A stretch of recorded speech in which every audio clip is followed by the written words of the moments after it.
a billion a month, and Microsoft sends 5 billion.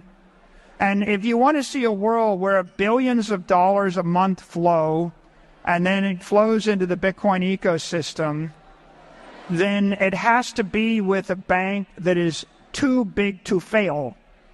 When you're a $1 trillion company, you're not going to send your money to a bank that's the third-tier bank that isn't too big to fail, because your shareholders don't expect you to take that risk. So I think the catalyst is going to be banking acceptance. When that happens, you kind of look at that as these are the high-power rails, right? These are the rails that move $1 billion a day, maybe $1 billion an hour, maybe $1 billion a minute, right? And when we get there, then I think Bitcoin takes its next leg up. So enormous progress on the regulatory front.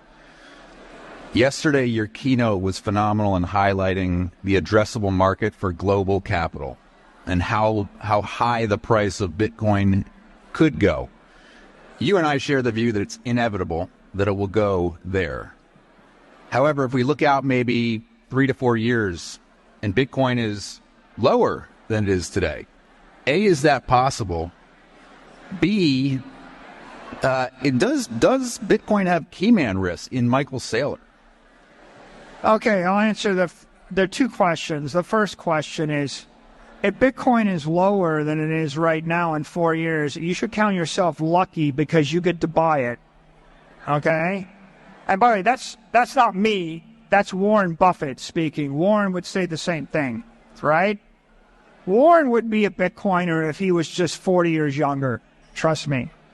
It's just, I'm probably not so open to the new, like, telepathic coin when I'm 99, or whatever. I might not be on stage talking about the new thing, but my point is Warren Buffett would say you shouldn't be sad when the price is lower. It's your opportunity to buy it. My second point, if you had a choice in this audience, and if I said, I know where Bitcoin's going, it's going to 13 million a coin, I'm willing to bet $15 billion on it, maybe 50 billion, maybe 100 billion on it. That's what I believe. Now, if I told you it's going to 13 million a coin tomorrow, how do you feel? What would you be thinking? Now, if I told you it'll go to 13 million a coin in 8 years, what are you thinking?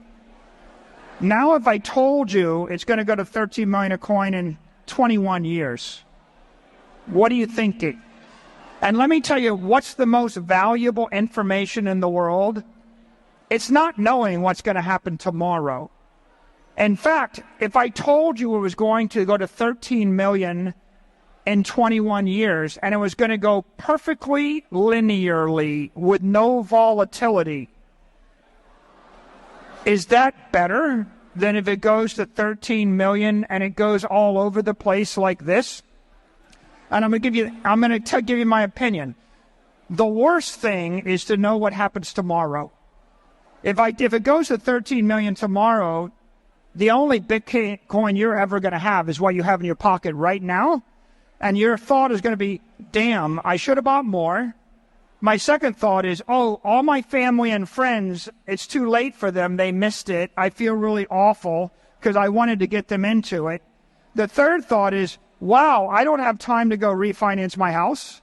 The fourth thought is, well, how do I start a business and raise $1 billion to buy more Bitcoin? I'm not going to get that done by tomorrow morning. Fifth thought is, damn, I have all this money. It's not on the exchange. I can't wire it because banks are closed tonight. Okay, that's awful news. You don't want that. Okay? If I give you 8 years, okay, you have 8 years, but that's not enough time for everybody to get on board. If I give you 21 years and it's perfectly linear, that's awful too, because every stupid normie person that doesn't believe in Bitcoin, that doesn't understand what you understand, that has no conviction, they're going to get more Bitcoin than you because they're just this. Do you want the stupid, dumb money to buy all your Bitcoin before you buy it? No. You don't want it to be non-volatile. Here's what you want. You want it to be